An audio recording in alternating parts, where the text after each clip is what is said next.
This One's Wife. Massacre. Hello, I'm H.G. Tudor. I've just witnessed a massacre. No, it wasn't for once of my own making.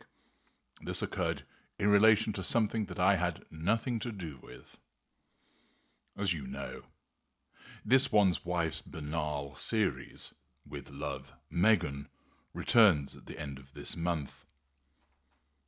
The trailer for it was provided by Netflix, and this was available to see on YouTube. At the moment, as I'm making this video, it's just shy of 300,000 views, demonstrating there were plenty of people that went and looked. However, what it turned into was a massacre.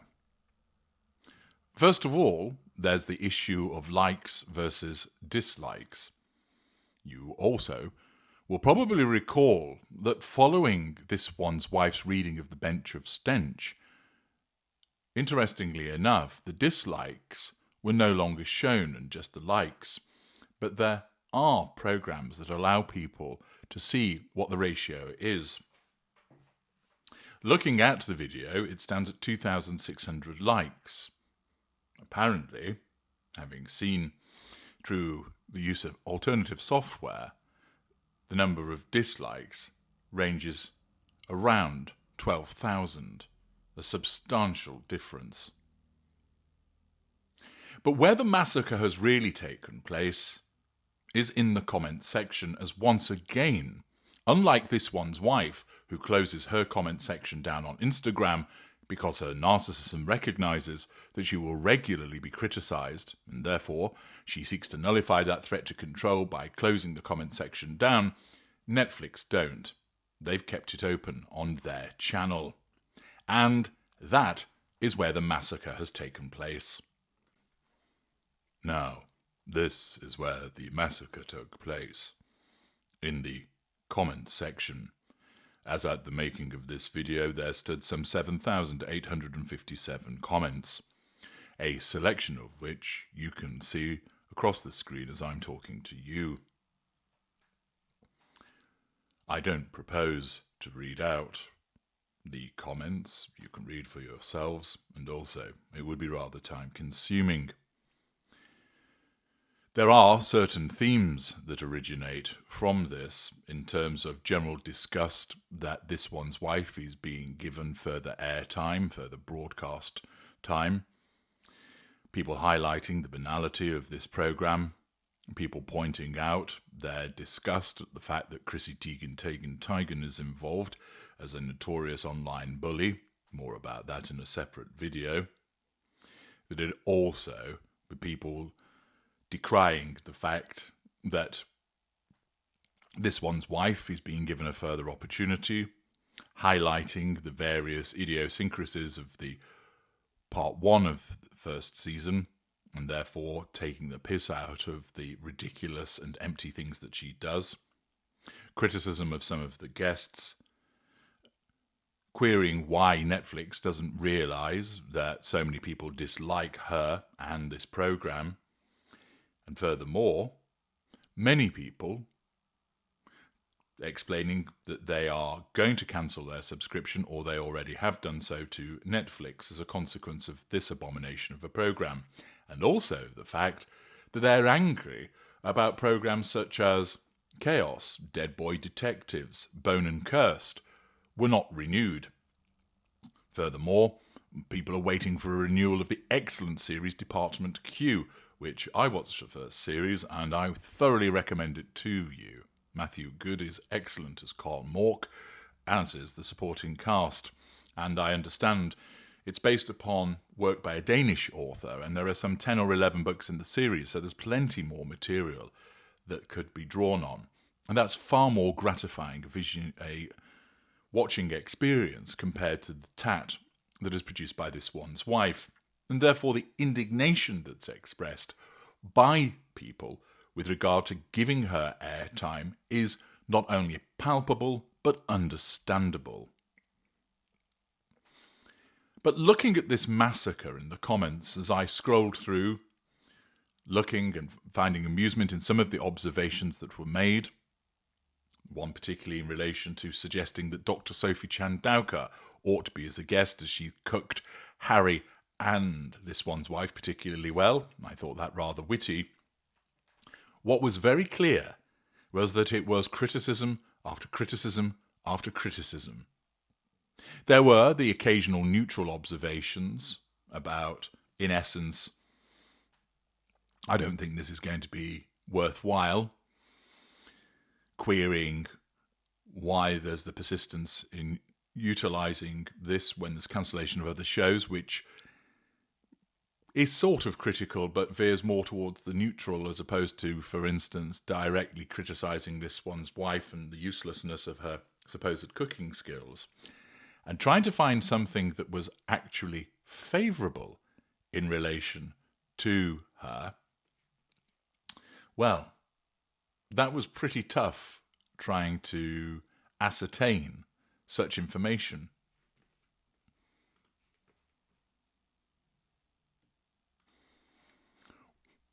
What became very clear was that the comments are overwhelmingly critical.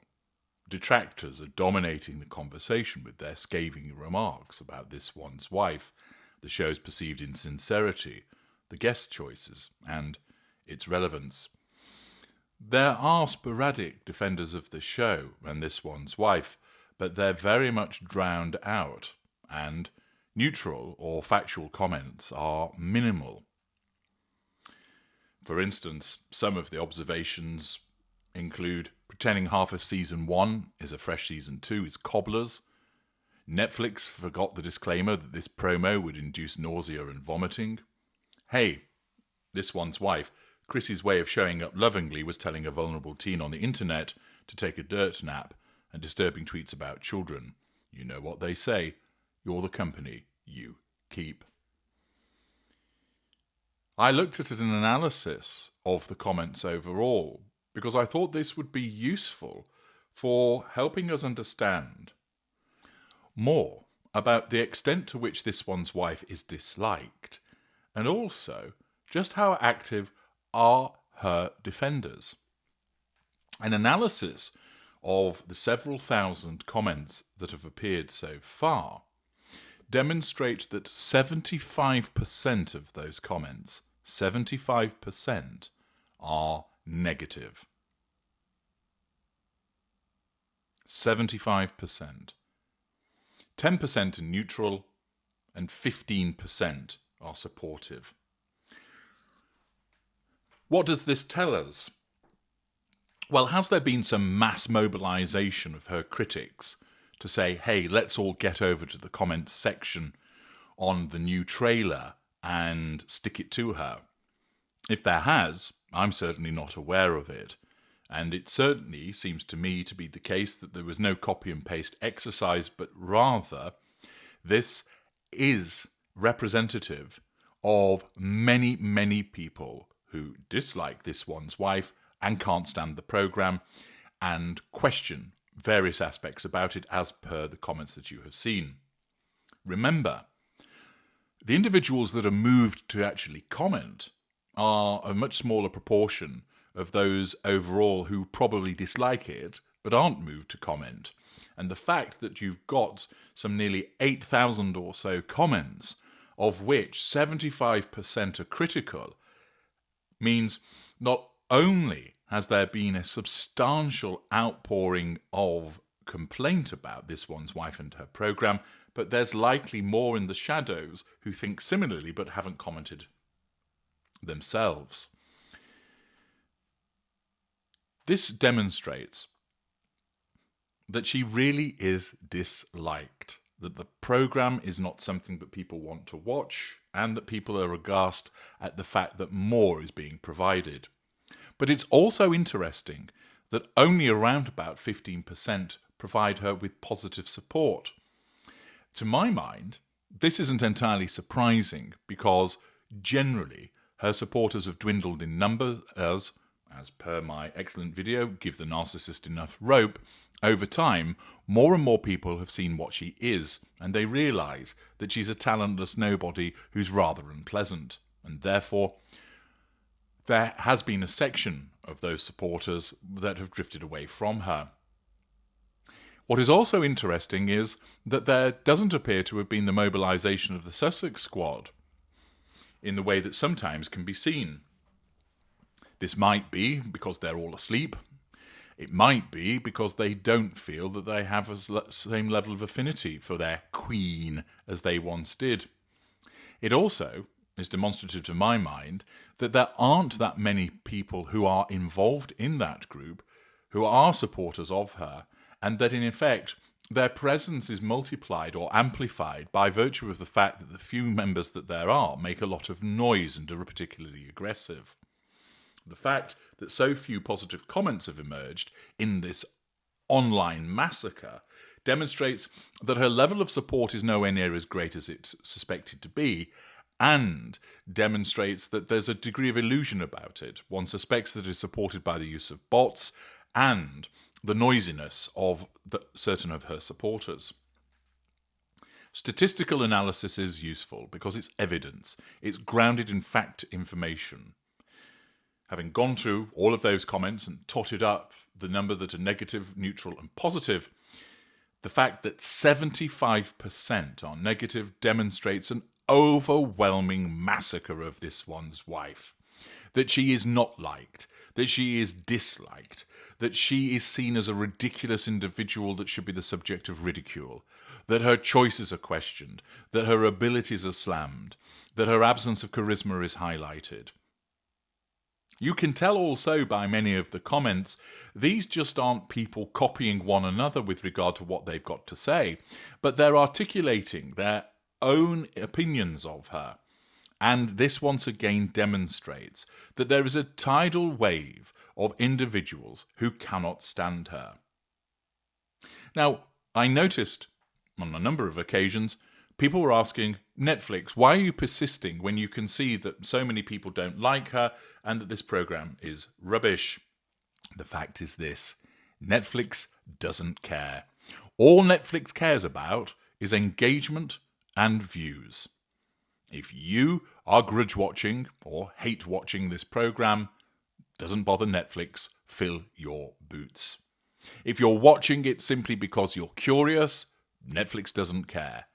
They say fill your boots. They are well aware. People running these organisations are well aware. They receive reams of statistical information and feedback with regard to their programmes and the people that appear in them. They know that this one's wife is disliked. Yes, they'll talk up that she's a rock star, etc., because part of that's rage baiting, and also they need to be seen to be supportive of her. But they know, because they're not stupid, that people really don't like her. But they continue because you continue to watch it. That all of those people who say, oh, I'm not going to watch it, don't watch it, we mustn't watch it. But often they go and do it. Why? Because they think to themselves, well, lots of other people have said they're not going to watch it, so if I just watch it, it's just me. So that's not going to make a difference, just me. But then there are lots of people who think in a similar way. Result? Lots of people end up watching it. Yes, it isn't as well watched as many programs on Netflix, given the statistics that arose from the first season, or part 1 of season 1. However, Netflix will continue to work with her if they know that people are watching. And given the number of views that the trailer has secured, yes, it's on the small side for someone as globally infamous as she is, but we're not talking low thousands. There's still nearly 300,000 views, which is what Netflix is out for. Accordingly, they don't care that you dislike her. In fact, they're pleased by it. Because if you articulate the fact that you don't like her, you're engaging, which means that the video is going to have greater prominence, which means it's going to get more views, which means it's going to make more money for Netflix, even on YouTube. It also means that if you're going to go and watch it so that you can ridicule it further, you're engaging, and Netflix doesn't care. It's a massacre for this one's wife, because the level of unpopularity has increased. And as I say, 75% of the commentary is negative, with only 15% supportive of her. That's a massive difference. And for her, that's a significant threat to control. If she were to look through that comment section, it would be infuriating her as blow after blow after blow is landed upon her. Yes, she's getting fueled because everybody's talking about her in the comment section, but so much of it is critical. And remember, she can't understand this. She doesn't understand why people dislike her, because her narcissism tells her that she's brilliant and that she's loved. And therefore her narcissism states, anybody that criticises this programme doesn't know anything about cooking. They're racist, they're haters, they're misogynists. She is pathologically incapable of looking at 75% criticism and going, hang on a second, they really don't like me, do they? Perhaps I need to do something different. That never enters her head because the narcissism defends her against it. If this were you would probably be alarmed at this level of negativity. You would think, I'm going to go and hide. I'm going to stay out of the public view. I don't want this. You go away and have a long think about how you might turn things around. But not this one's wife. No. Her narcissism does not accept it. It takes the fuel, but rejects the criticism because it's a threat to control. She's been massacred, and massacred in a very entertaining way. And if you do have a spare moment while you're eating your sandwich at lunchtime or perhaps waiting at a bus stop, you may well enjoy scrolling through the comments and chortling to yourself. It's another bad day for this one's wife, but ultimately Netflix doesn't care. I'm H.G. Tudor. Thank you for listening.